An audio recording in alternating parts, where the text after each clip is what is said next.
Decreto N. 1171, de 22 de junho de 1994, aprova o Código de Ética Profissional do Servidor Público Civil do Poder Executivo Federal. Código de Ética Profissional, Servidor Público Civil, Poder Executivo Federal. Órgãos e entidades da administração pública federal direta e indireta implementarão, em 60 dias, providências à vigência do Código de Ética, mediante constituição da Comissão de Ética, integrada por 3 servidores ou empregados titulares de cargo efetivo ou emprego permanente. Constituição da Comissão. Comunicada à Secretaria da Administração Federal da Presidência da República, com a indicação dos respectivos membros titulares e suplentes. Código de Ética Profissional do Servidor Público Civil do Poder Executivo Federal. Regras deontológicas. Primados maiores que devem nortear o servidor público, no exercício do cargo ou função, ou fora dele. Dignidade, decoro, zelo, eficácia e consciência dos princípios morais. Refletirá no exercício da vocação do próprio poder estatal. São atos, comportamentos e atitudes para a preservação da honra e tradição dos serviços públicos. Servidor público não poderá desprezar o elemento ético de sua conduta. E não terá que decidir somente entre legal e ilegal, justo e injusto, conveniente e inconveniente, oportuno e inoportuno, mas principalmente entre honesto e desonesto. Moralidade não se limita entre o bem e o mal, mas também que o fim é sempre o bem comum. Moralidade do ato administrativo. Equilíbrio entre legalidade e finalidade, na conduta do servidor público. Remuneração do servidor público. Tributos pagos direta ou indiretamente por todos, até por ele. Se exige que a moralidade administrativa se integre no direito, como elemento indissociável de sua aplicação e finalidade, como consequência em fator de legalidade. O trabalho perante a comunidade é acréscimo ao seu próprio bem-estar, e como cidadão, integrante da sociedade, o êxito do trabalho pode ser considerado como seu maior patrimônio. Função pública. Exercício profissional e se integra na vida particular de cada servidor público. Os fatos e atos na conduta do dia a dia da vida privada poderão acrescer ou diminuir o seu bom conceito na vida funcional. A publicidade de qualquer ato administrativo constitui eficácia em moralidade, ensejando sua omissão comprometimento ético contra o bem comum, imputável a quem a negar. Salvo segurança nacional, investigações policiais, interesse superior do Estado e da administração pública, em processo previamente declarado sigiloso. Toda pessoa tem direito à verdade. Servidor não pode omitir ou falsear, ainda que contrária aos interesses da própria pessoa interessada ou da administração pública. Nenhum Estado pode crescer ou estabilizar-se sobre o poder corretivo do hábito do erro, opressão ou mentira, que sempre aniquilam até mesmo a dignidade humana, quanto mais a de uma nação. Cortesia, boa vontade, cuidado e tempo, no serviço público é o esforço pela disciplina. Tratar mal uma pessoa que paga seus tributos direta ou indiretamente causa-lhe dano moral. Causar dano a qualquer bem pertencente ao patrimônio público, deteriorando-o por descuido ou má vontade, não constitui apenas uma ofensa ao equipamento e às instalações ou ao Estado, mas a todos os homens de boa vontade que se dedicaram inteligência, tempo, esperanças e esforços para construí-los. É contra a ética ou desumanidade, e principalmente grave dano moral aos usuários dos serviços públicos, deixar qualquer pessoa à espera de solução no setor em que exerça suas funções, com longas filas, ou qualquer outra espécie de atraso na prestação do serviço. Prestar toda a sua atenção às ordens legais de superiores, velando atentamente por seu cumprimento, evitando conduta negligente. Repetidos erros, descaso e acúmulo de desvios tornam-se, às vezes, difíceis de corrigir e caracterizam imprudência no desempenho da função pública.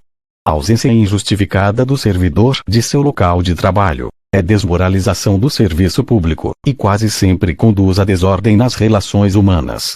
Servidor que trabalha em harmonia com a estrutura organizacional, respeitando colegas e cada concidadão, colabora e de todos pode receber colaboração, pois sua atividade pública é a grande oportunidade para o crescimento e o engrandecimento da nação. Principais deveres do servidor público. Deveres fundamentais: desempenhar, a tempo, atribuições do cargo, função ou emprego público de que seja titular.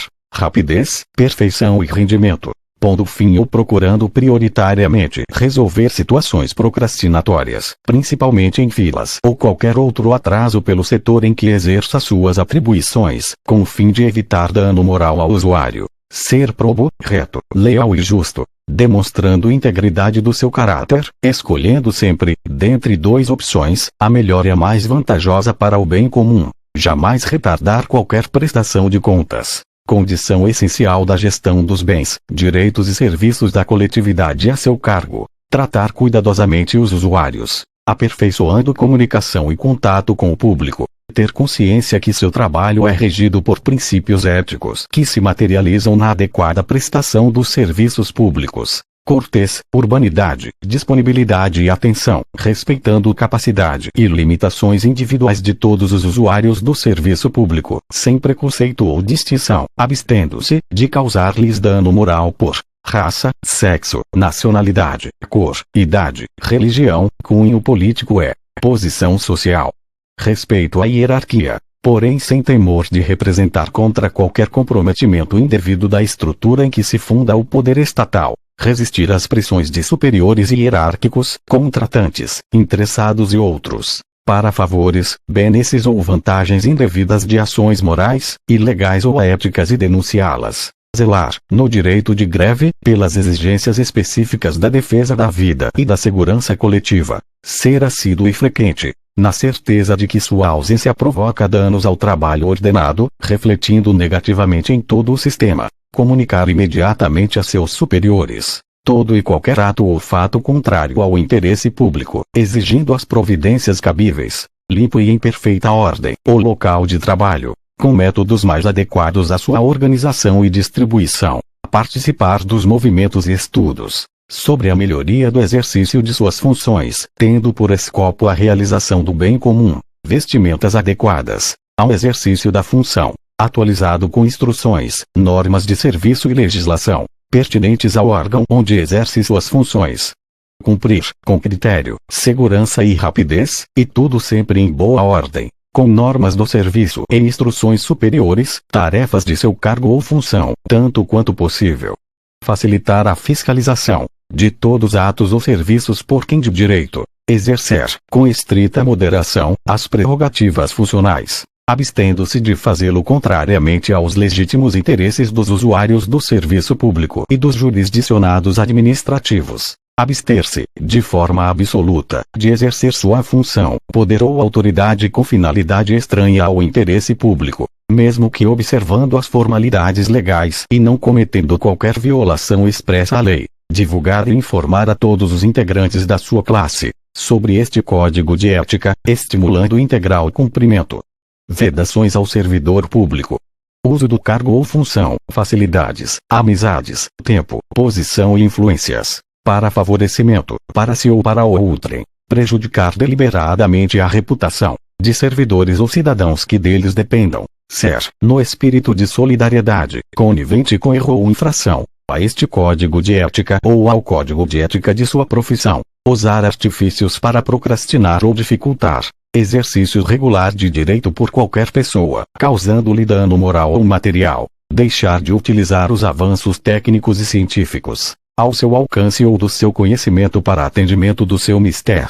Permitir que perseguições, simpatias, antipatias, caprichos, paixões ou interesses de ordem pessoal interfiram no trato com o público, com os jurisdicionados administrativos ou com colegas hierarquicamente superiores ou inferiores. Pleitear, solicitar, provocar, sugerir ou receber qualquer tipo de ajuda financeira, gratificação, prêmio, comissão, doação ou vantagem de qualquer espécie, para si, familiares ou qualquer pessoa, para o cumprimento da sua missão ou para influenciar outro servidor para o mesmo fim. Alterar ou deturpar o teor de documentos que devem encaminhar para providências. Iludir ou tentar iludir qualquer pessoa que necessite do atendimento em serviços públicos. Desviar servidor público para atendimento a interesse particular.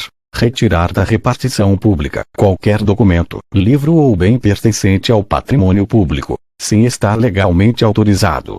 Usar informações privilegiadas internas de seu serviço, em benefício próprio, parentes, amigos ou terceiros. Embriagado, no serviço ou fora dele habitualmente. dar o seu concurso a qualquer instituição que atente contra a moral, honestidade ou dignidade da pessoa humana, atividade profissional ética ou ligar o seu nome a empreendimentos de cunho duvidoso. Comissões de ética em todos os órgãos e entidades da administração pública federal, direta, indireta, autárquica e fundacional, ou que exerça atribuições delegadas pelo poder público, deverá criar uma comissão de ética para orientar e aconselhar sobre a ética profissional do servidor, no tratamento com as pessoas e patrimônio público, conhecer concretamente de imputação ou de procedimento susceptível de censura.